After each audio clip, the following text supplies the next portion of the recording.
जय बाबा स्वामी, जय आत्मेश्वर। हिमालय का समर्पण योग भाग 1 का आज 10वां दिवस है और हम हैं पृष्ठ क्रमांक 57 पर। गुरुदेव कहते हैं, कई लोग आध्यात्मिक प्रगति के लिए ईश्वर के नाम पर उपवास रखते हैं। वह भी गलत है। साधक ने खूब अधिक भी नहीं खाना चाहिए और उपवास भी नहीं करना चाहिए। मध्य मार्ग में रहो। जब हम भोजन में से चित्त निकालने के लिए उपवास करते हैं तो भोजन में से चित्त निकालने की जगह भोजन में चित्त अधिक लगने लगता है। फिर हर समय हर जगह भोजन ही भोजन दिखता है। यह भी गलत है और चित्त के लिए नुकसानदायक भी है। आप ध्यान में इतने मग्न हो जाएं कि आपको भोजन करने की भी सुध न रहे, यह उपवास है। उपवास घटित हो जाता है। जबरदस्ती से करते हैं वह उपवास नहीं होता। इसलिए इस प्रकार से जबरदस्ती उपवास नहीं करना चाहिए।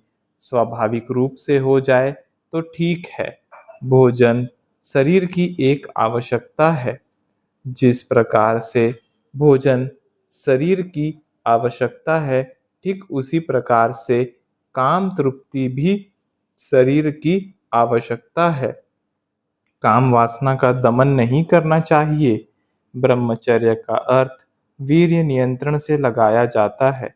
वास्तव में वीर्य का तो प्राकृतिक रूप से निर्माण होता है, वह भीतर रह नहीं सकता।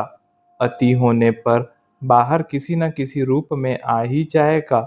ब्रह्मचर्य का अर्थ केवल शारीरिक स्तर पर वीर्य नियंत्रण नहीं है। ब्रह्मचर्य का अर्थ विचारों से भी ब्रह्मचर्य है। आपके चित्त में काम वासना के विचार भी न आए। ब्रह्मचर्य को अधिक विशाल स्तर पर लेने की आवश्यकता है।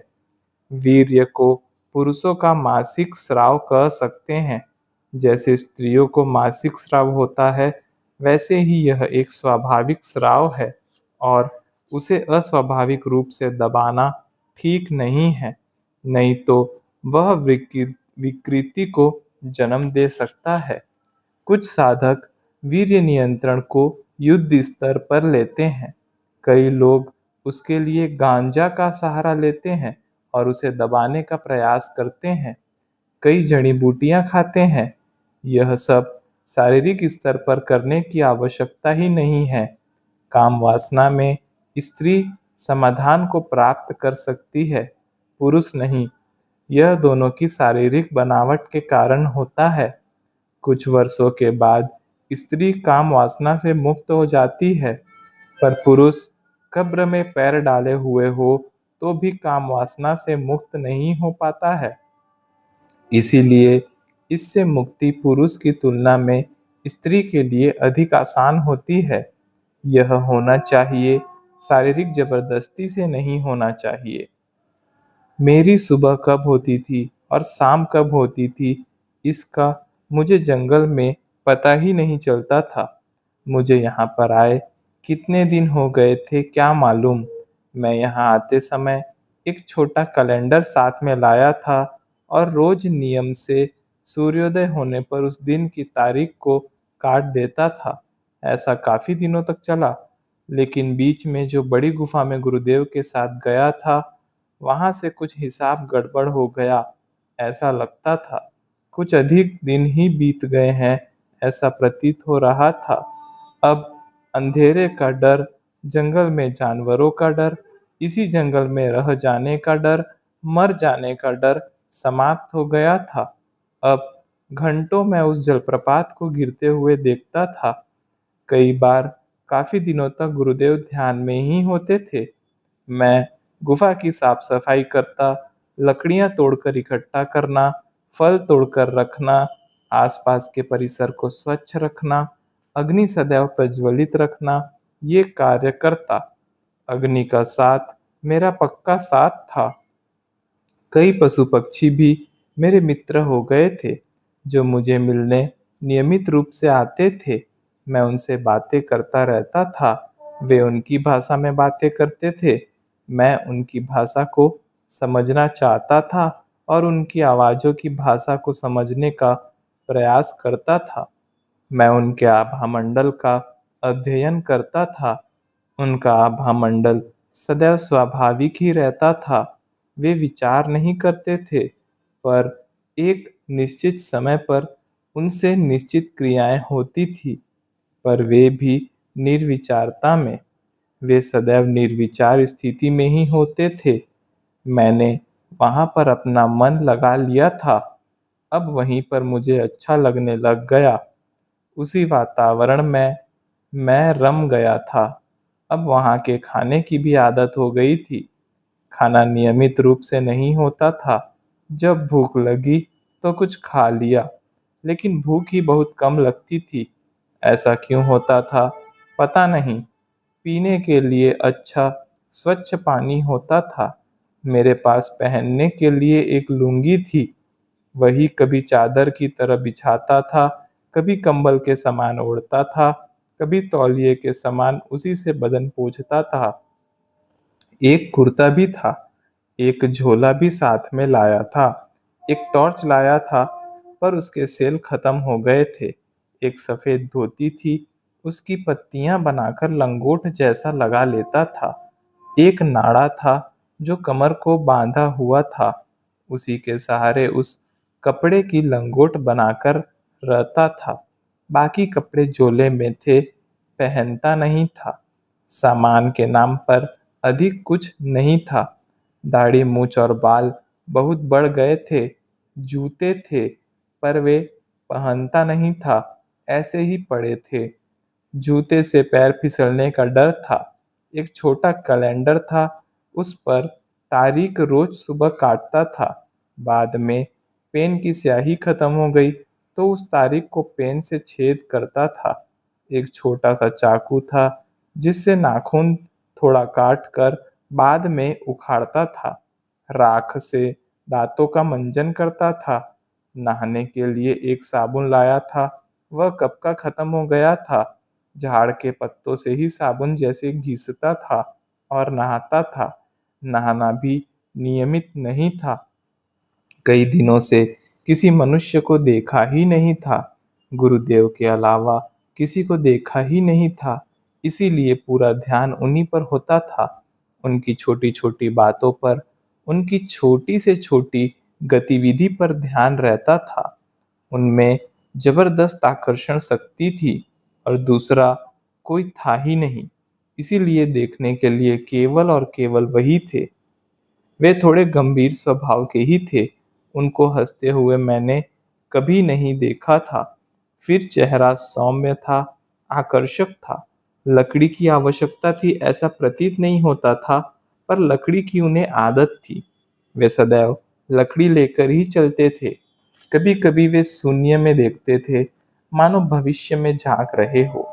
ऐसे ही एक दिन शून्य में झांकते हुए उन्होंने मुझसे कहा, तुम्हारा हंडा बहुत बड़ा है, इसीलिए शिव बाबा ने अपनी शक्ति तुम्हारे भीतर डाली है और मैं भी मेरी शक्तियाँ तुम्हारे भीतर डाल रहा हूँ। ध्यान साधना के लिए एक जन्म कम होता है, इसके लिए जन्मों जन्मों तक साधना करनी होती है। एक जन्म में चैतन्य लेना व देना दोनों कभी नहीं हो सकता, और ग्रहण करके अधिक चैतन्य देना, अनुभूति देना अत्यंत कठिन है, क्योंकि उसके लिए बड़ा विशाल हृदय चाहिए, बड़ी उदारता चाहिए। क्योंकि जो स्वयं ने मेहनत से, कठिनाइयों से पाया हो, संघर्ष कर पाया हो, वह ज्ञान दूसरे को आसानी से कैसे दिया जा सकता है? कभी दिया ही नहीं जा सकता है। यह ज्ञान देना अपना सर्वस्व देना है।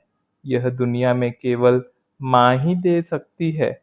इस जगत में केवल माँ ही है जो अपनी संतान के लिए अपना सर्वस्व जीवन दांव पर लगाती है और संतान को जन्म देती है।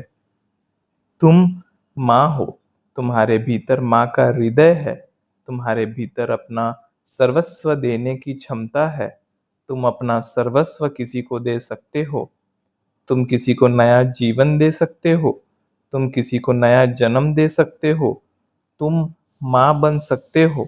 तुम्हारे भीतर माँ बनने की पूरी पूरी संभावना है। उस संभावनाओं को जगाओ, उस माँ बनने की क्षमता को जगाओ। वह क्षमता हमारे गुरु जगत की एकमात्र आशा की किरण है। उस किरण को जगाओ, तुम उस किरण को जगाओ। तुम अपने भीतर वह इच्छा जागृत करो कि मुझे मेरा सर्वस्व देना है। तुम चाहो तो दे सकते हो। मातृत्व का भाव तुम्हारे भीतर जन्मजात है। उस मातृत्व के भाव को जगाओ। तुम्हारे भीतर स्त्री सुलभ भावना है, उसे जगाओ। पुरुष पा सकता है लेकिन दे नहीं सकता। स्त्री पा भी सकती है, दे भी सकती है। इसीलिए समाज को ज्ञान स्त्री से मिल सकता है, पुरुष से नहीं। इसीलिए अपने भीतर के स्त्री तत्व को जगाओ। वह स्त्री तत्व मानव जाति को कुछ नव जीवन दे सकता है। गुरुदेव क्या कहना चाह रहे थे वह समझ में नहीं आ रहा था। मैं तो पुरुष हूँ, तो मैं स्त्री कैसे बन सकता हूँ? फिर ये मुझे स्त्री बनने के लिए क्यों कह रहे हैं? ऐसे कोई पुरुष स्त्री बन सकता है क्या? ये क्या बोल रहे हैं? कुछ भी समझ में नहीं आ रहा है। हंडा बड़ा है यानी क्या बड़ा है? स्त्री बन यानी क्या? माँ बन यानी क्या? मातृत्व की भावना जगा यानी क्या? वे क्या कह रहे हैं यह समझ में नहीं आ रहा था। उनके सानिध्य में यह मैं समझ गया था कि ये कोई मजाक नहीं कर रहे हैं। यह जानकर मैं और गंभीर हो गया। क्या यह मुझे स्त्री बनाना चाहते हैं? मैंने अपना शरीर उस दिन खूब धुना, पर मुझे समझ में नहीं आया। फिर दूसरे दिन की सुबह मैंने ध्यान के बाद गुरुदेव से प्रार्थना की कि आप क्या कह रहे हैं वह मुझे रत्ती भर भी समझ में नहीं आया है। इसीलिए मैं आपसे प्रार्थना करता हूँ, मैं आपकी इच्छा अनुसार स्त्री बनूं। आप जो अपेक्षाएं मुझसे कर रहे हैं, मैं आपकी अपेक्षाओं को पूर्ण कर पाऊं। बस यही आशीर्वाद दीजिए। मुझे उस समय गुरुदेव के ही शब्द याद आ रहे थे। गुरु कहते अपने स्तर पर है, शिष्य सुनता अपने स्तर पर है। दोनों में संवाद नहीं हो पाता है। ठीक ऐसा ही हो रहा था। वे बोल अपने स्तर पर रहे थे, मैं समझ अपने स्तर पर रहा था। इसीलिए दोनों में संवाद नहीं हो रहा था और उनकी बात मेरी समझ में नहीं आ रही थी। मैं उनसे कुछ ज्ञान ग्रहण करने के उद्देश्य से आया था और वे ज्ञान देने की जगह मेरे ही भीतर के किसी ज्ञान को जगाने का प्रयास कर रहे थे, ऐसा मालूम हो रहा था। तो वह क्या है जो मेरे भीतर है? वे क्या बाहर निकालने का प्रयास कर रहे थे? मैंने मेरा ही आत्मचिंतन किया। परमात्मा को जानने की तीव्र इच्छा मन में थी और ईश्वर को जानकर वह मार्ग दूसरों को भी बताने की तीव्र इच्छा थी। और बस इसी उद्देश्य से मैं इस मार्ग में आया था। पर परमात्मा तो अभी मुझे ही नहीं मिला था, तो उसका मार्ग मैं दूसरों को कैसे बता सकता हूँ? दूसरों को ईश्वरीय ज्ञान बांटने की इच्छा भीतर से प्रबल थी, पर ईश्वरीय ज्ञान तो मुझे ही नहीं मिला था, तो बांटने का सवाल ही नहीं आता है। कोई चीज बिना मिले कैसे बांटी जा सकती है? दूसरा, ये गुरुदेव भी कुछ देने की बात नहीं कर रहे हैं और बांटने की बात कर रहे हैं। जैसे जैसे सोचता गया, मेरी गंभीरता बढ़ती गई। कुछ तो भी मेरे भीतर है जिसके बाहर निकलने की आवश्यकता है। कोई तो ज्ञान का खजाना भीतर है, वह बांटा जाना है। वह क्या है, यह प्रश्न अभी अनुत्तरित है। लेकिन गुरुदेव की बातों से बाहर की खोज बंद हो गई। बाहर खोजना, बाहर भटकना बंद हो गया और अपने ही भीतर जागना प्रारंभ हो गया। मेरे भीतर की यात्रा प्रारंभ हो गई। कुछ मेरे भीतर छुपा हुआ है और उस तक मुझे पहुंचना है। मेरे अंदर क्या हो सकता है, मैंने जीवन में क्या पाया है, जो भीतर होगा, कुछ भी तो नहीं पाया है। फिर अचानक मेरे दिमाग की बत्ती जली कि मैंने कुछ प्राप्त नहीं किया है। लेकिन शिव बाबा के शब्द याद आने लगे। उन्होंने कहा था, मैंने मेरा सर्वस्व तुझे सौंप दिया है। ये गुरुदेव जो कह रहे हैं वह शायद वही होगा, क्योंकि शिव बाबा ने कहा था, मैंने मेरा सर्वस्व सौंप दिया है, जबकि मुझे स्वयं में कुछ प्राप्त किया है ऐसा कुछ भी नहीं लगा। शिव बाबा कह रहे थे, मैंने मेरा सर्वस्व तुझे दे दिया है, और गुरुदेव कह रहे थे कि तेरे ही भीतर है, बस उसे बांटना है। दोनों में कुछ समानता प्रतीत हो रही थी। दोनों अपने स्तर पर कह रहे थे, वे दोनों समझ रहे थे, वे दोनों जान रहे थे, बस अनजान तो मैं ही था। मैं ही मूर्ख था जो समझ नहीं पा रहा था। मैंने आने वाले समय का इंतजार करना ही उचित समझा, क्योंकि वही आगे का मार्ग बता सकता था। इसलिए मैंने आने वाले समय का ही इंतजार करने का निर्णय लिया, क्योंकि गुरुदेव की ही इच्छा थी कि जो कुछ भीतर है वह बाहर आए, और मेरे द्वारा जन जन तक वह पहुंचे। केवल ये इस जन्म की बात कर रहे हैं या अगले जन्म की, क्योंकि यहाँ पर तो कई दिनों से किसी जन को देखा तक नहीं है। गुरुदेव बात तो बड़ी गहराई के साथ कहते थे, और मैं था कि उस गहराई को समझ ही नहीं पा रहा था। ऐसा लगा जब कुछ समझ में न आए तो अपने गुरु शक्तियों के प्रति संपूर्ण समर्पण का भाव ही श्रेष्ठ कार्य प्रतीत होता है। मुझे कुछ भी समझ में नहीं आ रहा है, यह कबूल कर लो तो समझने का अहंकार गिर जाएगा। और आप जो समझ रहे हो तो फिर आपकी इच्छा अनुसार ही हो, यानी यह ऐसा ही हो जाता है जैसे बचपन में माँ के साथ घूमने जाते हैं, और जब ज़्यादा चलने के कारण पैर दुखने लग जाते हैं तो हम माँ को समर्पण कर देते हैं और कहते हैं, अब मुझसे चला नहीं जाता, अब मैं नहीं चल सकता हूँ, अब चला ही नहीं जाता, मुझे माँ गोद में ले लो। ठीक वैसे ही आप क्या कह रहे हो मुझे नहीं समझता, आप समझ रहे हो तो आपकी इच्छा अनुसार ही हो कहकर पूर्ण समर्पण कर दो। पर पूर्ण समर्पण के लिए पूर्ण श्रद्धा और पूर्ण विश्वास की आवश्यकता होती है, क्योंकि श्रद्धा और विश्वास किए बिना पूर्ण समर्पण नहीं हो सकता है। ऐसा समर्पण करने के बाद मैं उन्हें धीरे धीरे समझने लग गया। वे मुझे भीतर जाने के लिए प्रेरित कर रहे थे, और उनका उद्देश्य मुझे भीतर ले जाना और जो भीतर शिव बाबा की शक्तियों का खजाना रखा था उसका एहसास भर दिलाना था। शिव बाबा ने 40 साल ध्यान साधना करके अपने गुरुदेव से जो प्राप्त शक्तियों का खजाना लेकर संभाल कर रखा था, वही खजाना गुरुदेव मुझे याद दिला रहे थे।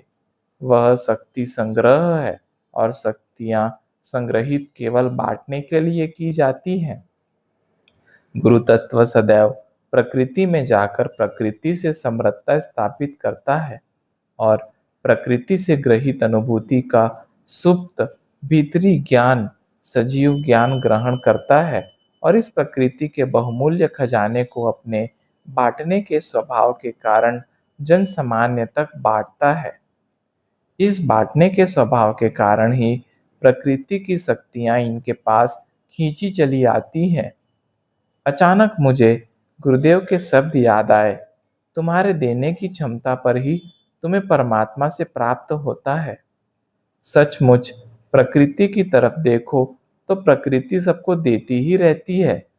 बादल पानी देते हैं, छोटी नदी बड़ी नदी को, बड़ी नदी समुद्र को पानी देती है, कहीं बादल पृथ्वी को पानी देते हैं, पृथ्वी वृक्ष को, वृक्ष पक्षियों को फल देते हैं। प्रकृति का गुण धर्म है देना। इसीलिए जो प्रकृतिमय हो गया वह देना स्वयं ही सीख जाएगा। प्रकृति सबको समान रूप से देती है, किसी से भी भेदभाव नहीं करती है, उसके लिए सब समान है। नदी पर जाओ, नदी सब जातियों के, सब रंगों के, सब धर्मों के, सब भाषाओं के लोगों को समान पानी देती है। वह धर्मात्मा व दुरात्मा दोनों को समान पानी देती है। शायद ये सब भेद मनुष्य के द्वारा बनाए गए हैं। ये अलग अलग भेद बनाकर मनुष्य प्रकृति से दूर होता जा रहा है। प्रकृति के सानिध्य में व्यक्ति प्रकृतिमय हो जाता है, और वह प्रकृतिमय व्यक्ति कोई भेदभाव नहीं कर सकता है।